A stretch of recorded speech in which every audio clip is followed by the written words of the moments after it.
I'm just kidding. You probably didn't know what I just said, but hopefully you realized that all my hand gestures are sign language. Sign language is part of something bigger called deaf culture. Gallaudet University defines deaf culture as it centers on the use of ASL, American Sign Language, and identification and unity with other people who are deaf. Whether you know anyone personally or not, deaf people are all around us. According to the National Center for Biotechnology Information, there are more than 1 million deaf individuals in the United States alone. To better understand deaf culture in our own community, we need to learn more about sign language, its controversies, and lastly cover accessibility in ASL. Now you may be wondering, what is sign language? Sign language is a means of communicating with deaf people by facial expressions, hand movements, and body gestures. ASL started with a man named Thomas Gallaudet. His neighbor had a child named Alice Cogswell.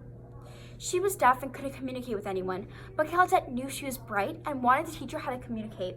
So we went all the way to France, brought back Laurent Clerc, a deaf teacher, and they took Clerc's old set French sign language and combined it with new ideas to make ASL. ASL has a different grammatical structure than spoken English. For example, its grammatical structure is in the order of time, topic, comment. If you were signing, I need to go to the restaurant today, you would sign today, because that's the time, restaurant, that's the topic, and I need to go, because that's the comment. Another way ASL differs from spoken English is an expression. When you're having conversation, use your tones of voice, or you don't use your tones of voice because you can't talk, so you have to use your facial expressions. For example, if you're signing I'm happy, you can't just sign I'm happy with a monotone face because that means I'm not happy, and you want to convey the correct meaning of your signs.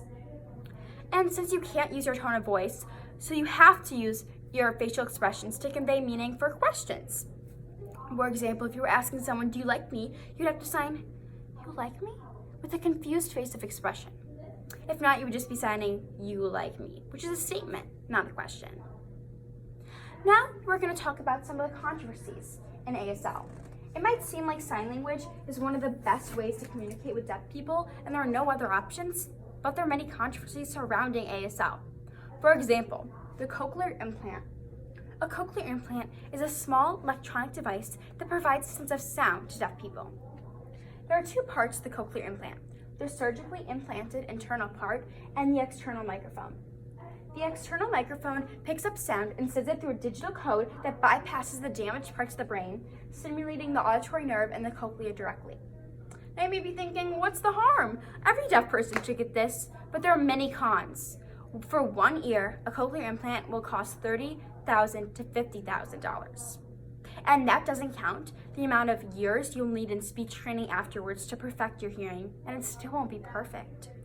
Also, many deaf people think that getting a cochlear implant is abandoning deaf culture, and they frown against it. And your hearing is still not perfect, so you're not fully hearing, but you're not fully deaf, so many people just feel alone and in the middle by themselves. And that's never good. Also, it is a serious surgery, so there can be many side effects, and it can even lead to death. The next controversy we're going to talk about involves movies. Think of the last time you went to a movie. You probably had an enjoyable time, right? You probably didn't even notice that there was no captioning. Groups such as the National Association of the Deaf have been trying to get open captioning in movie theaters for many years. According to the NAD, there are two devices displaying captioning in movie theaters: Sony Entertainment Access Glasses and CaptiView. However, they don't work out too well. Access glasses are lenses you can wear, and while watching the movie, the captions are transmitted towards you. However, Niall DeMarchio, a deaf activist, says that when using access glasses, many hearing people often make remarks and ask, "What's that for? Is that for a 3D movie?" and give them weird looks. It's annoying and embarrassing, and it takes a toll of deaf people's identities. Many deaf people don't want to go see movies because of this. The other alternative is CaptiView, which is a screen you can adjust to your cup holder with a metal rod. But according to ABC News, many deaf individuals have suffered eye strain from having to look to the screen to the movie, up and down. Many hearing people think that deaf people don't need this and that open captionings take away from their movie experience. However, many deaf individuals need open captions to enjoy the movie, and they have a right to entertainment as much as we do. Now, imagine you have a treasure so great, like a locket.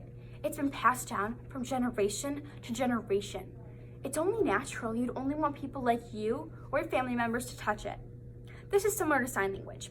It's one of the only things deaf people can call their own. So in the book Deaf Reality 101, Matthew S. Moore and Linda Lavion discuss this concept. They say that there's an ethical dimension to learning ASL, especially if it's done to enhance one's power or rights in the deaf community. But if people learn ASL so they can better communicate with deaf people, they applaud that. This is why I learned ASL. I want to help bridge the gap between the deaf and hearing worlds. Now you may be wondering, how can deaf people do everyday stuff we take for granted, like perhaps talking on the telephone? There are special technology accessibility devices that can help deaf people with this. One of them is a video relay service. So if you want to call someone on the phone and you're deaf, you call the video relay service and set up the camera, and you tell them who you're calling in the context of the situation so they know what signs to use. Then, after that, they'll connect you to the person you're calling. If you were deaf and you were signing to them, the interpreter will sign back to you with a screen, and they'll voice for the hearing person or vice versa. This is important if you're calling a family member, a friend, or even in critical emergencies, calling 911. Other accessibility needs are service dogs. Service dogs alert their deaf owners by making contact with them and physically taking them to the sound. They're comparable to the ears for the deaf. They alert their owners of odd noises, alarms, sirens, or even intruders in their own house, which can be threatening. Lastly, we're going to talk about deaf blindness. Deaf blindness is where you're both deaf and blind. Think about it. It might be scary, having no sense of sound or sight. But many blind people succeed, like Helen Keller. I bet you heard of her, huh? By teaching deaf-blind people, they use kinetic objects. For example, if they were teaching someone the fingerspelling sign for water, they'd put their hand in water and then fingerspell water into their hand and let them physically feel the sign. And then they'd repeat it back to them, and that's how they learn. So today, we talked about sign language, its controversies, and lastly, accessibility of a day in the life of a deaf person. Now, I think ASL is a beautiful language, and deaf culture is something so cool that many hearing people don't know about. But I think that everyone should know about ASL and deaf culture so they can respect their deaf community members and know the bare minimum of sign language so they can communicate with them, because they're humans too and deserve to be talked to. So now you know about ASL and you know how to act around the deaf population. Thank you.